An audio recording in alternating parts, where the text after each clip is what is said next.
Hello students, this is our 11th standard physics class, and in our today's class we are going to see the laws of motion. And in this lesson laws of motion, this is our session number 7, and in this session we are going to learn about the dynamics of circular motion, centripetal force, and vehicle on a leveled circular road, and we are going to find a new expression for banking of tracks. Let's move to the lesson today.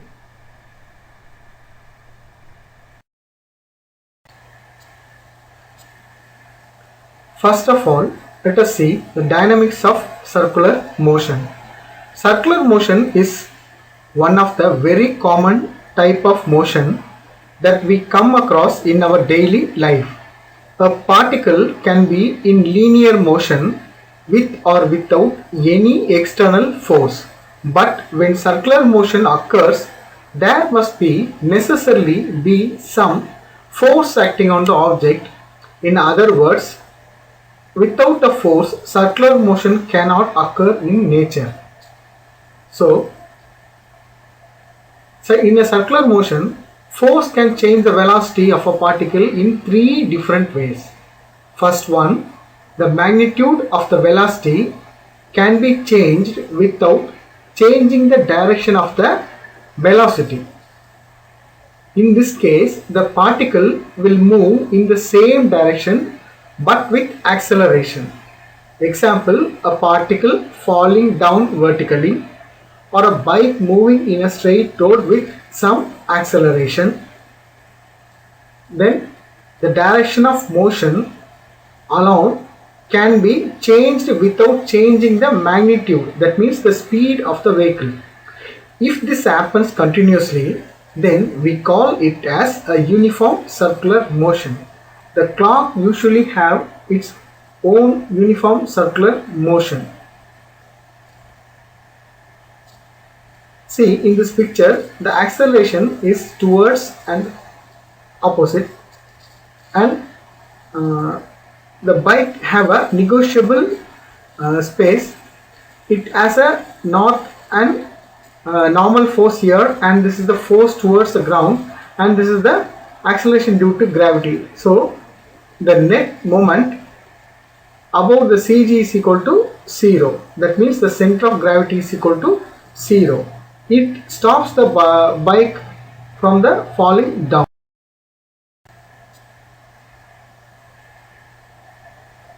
Third one, both the direction and magnitude. Here the magnitude is meant for the speed of velocity can be changed. If this happens, non-circular motion occurs. See, a best example is oscillation of a swing of or a simple pendulum, elliptical motion of planets around the sun. Okay, these are the examples for this term.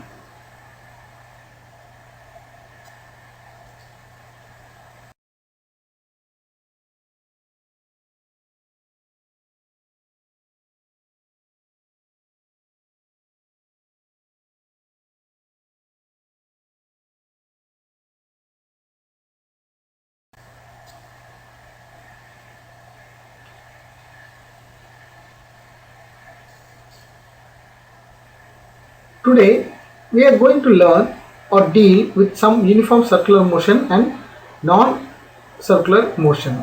Centripetal force. If a particle is in uniform circular motion, there must be centripetal acceleration towards the center of the circle.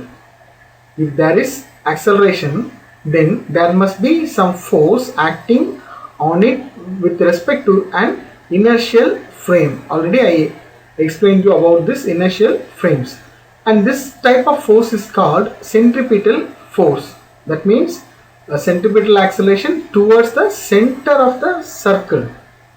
Okay, now see, in this picture you can see all the forces are towards the center of the circle, even though they have their own directions, but it moves towards the center of the circle.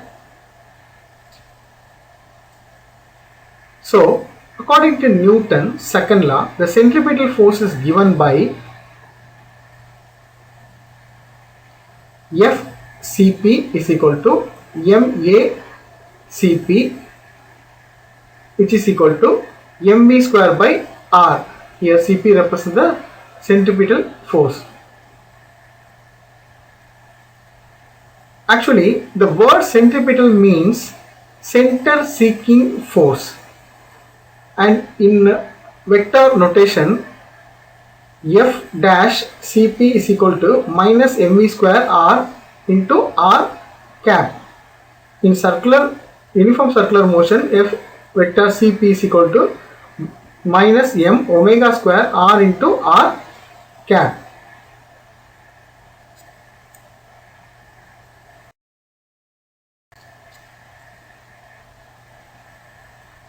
See, the centripetal can also be said as a force towards the center. The origin of the centripetal force can be gravitational force, tension in a string, frictional force, Coulomb force, etc. Any of these forces can act as a centripetal force. So, in the case of whirling motion of a stone which is tied to a string, the centripetal force on the particle is provided by the tensional force on the string.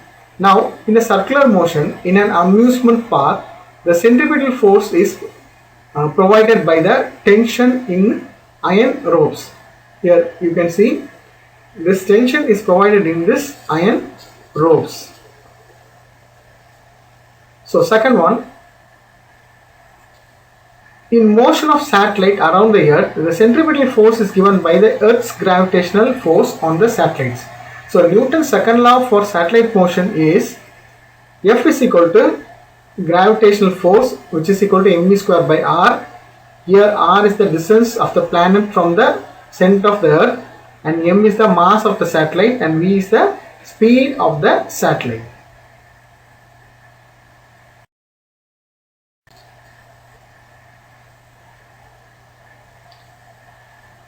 The third one, when a car is moving on a circular track, the centripetal force is given by the frictional force between the road and the tires. And then in Newton's second law, in this case, the frictional force is equal to mv square by r. Here, in this frictional force, the m is the mass of the car, and v is the speed of the car, and r is the radius of curvature of track.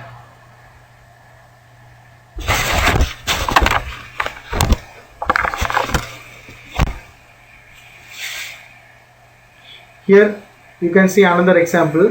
Even when the car moves on a curved track, the car experiences the centripetal force, which is provided by the frictional force between the surface and tire of the car.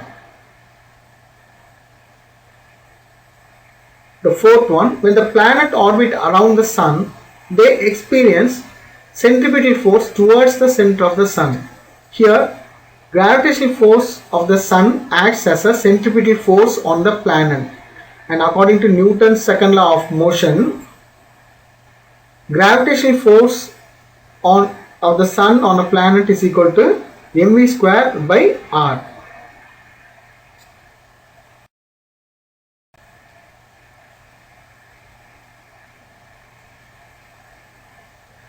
Now let's move to the next question, which is vehicle on a leveled circular road.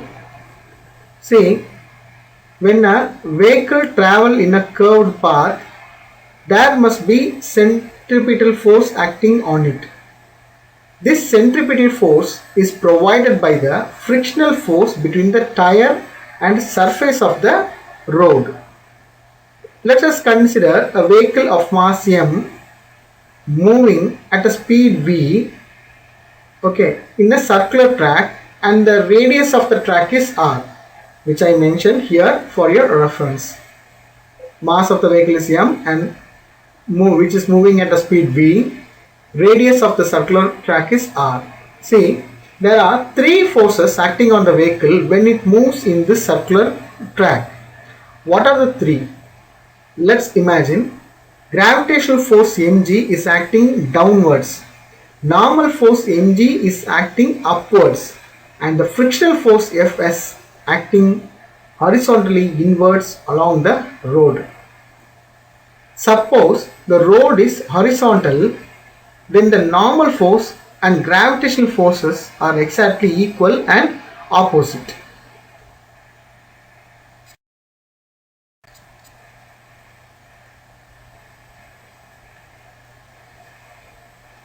See here, the centripetal force is provided by the force of static friction, which is Fs, between the tire and the surface of the road, which acts towards the center of the circular track.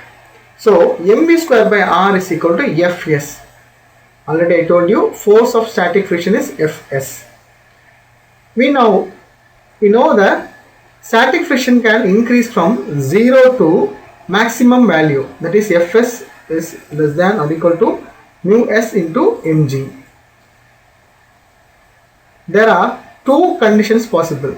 One is if mv square by r is less than or equal to mu s mg, or mu s is greater than or equal to v square rg, or root of us rg is greater than or equal to v.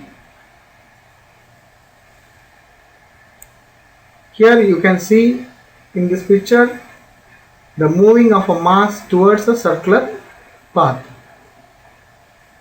The static friction would be able to provide necessary centripetal force to bend the car on the road.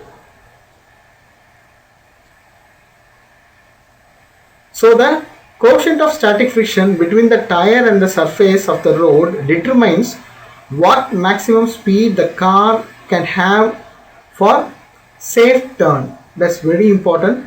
While you are driving a car, when you have a turn in a circular path, it's very important to maintain your speed.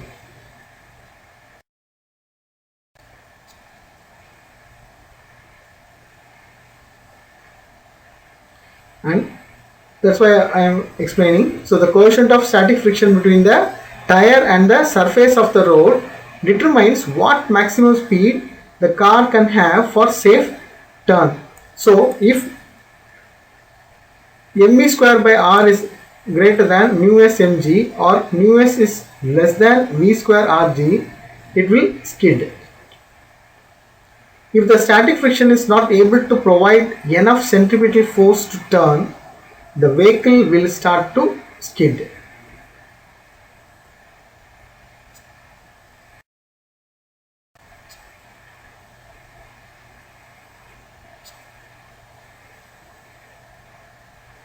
Next one, banking of tracks. You might have learned about this banking of tracks in your junior classes also. In a leveled circular road, skidding mainly depends upon the coefficient of static friction, that is mu s. The coefficient of static friction depends on the nature of the surface, which has a maximum limiting value. That means the nature of the road or the track. To avoid this problem, usually outer edge of the road is slightly raised compared to the inner edge, and this is called banking of roads or tracks.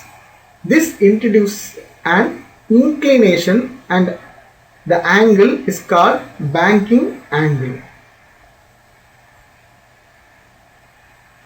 Now let the surface of the road makes the angle theta with horizontal surface. Then the normal force makes the same angle theta with the vertical. If it happens when the car takes a turn, there are two forces acting on the car. One is gravitational force mg, which is towards the downward, and the normal force n perpendicular to the surface. So we can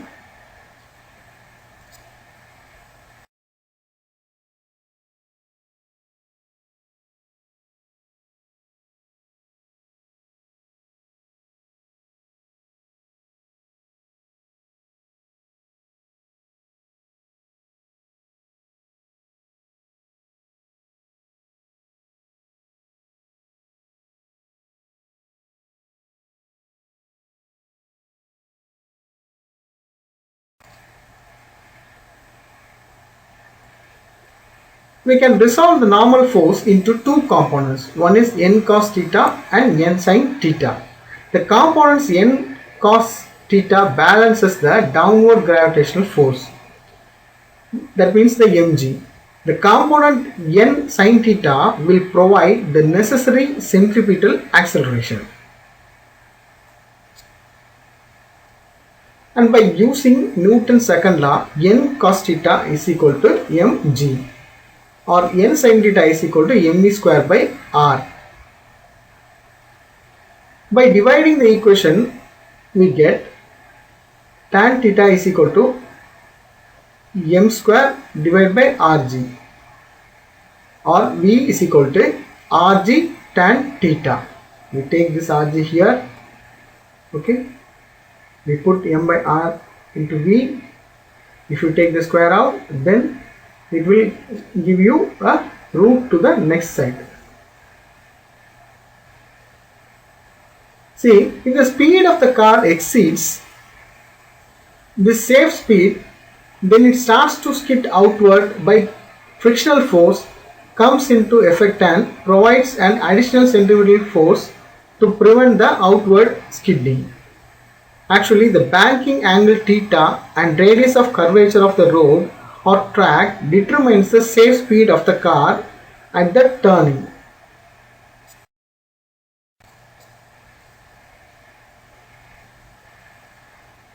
And at the same time, if the speed of the car is little lesser than the safe speed, it starts to skid inward and frictional force comes into effect, which reduces the centripetal force to prevent the inward skidding.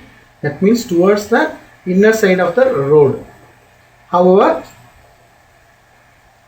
if the speed of the vehicle is sufficiently greater than the correct speed, then frictional force cannot stop the car from skidding.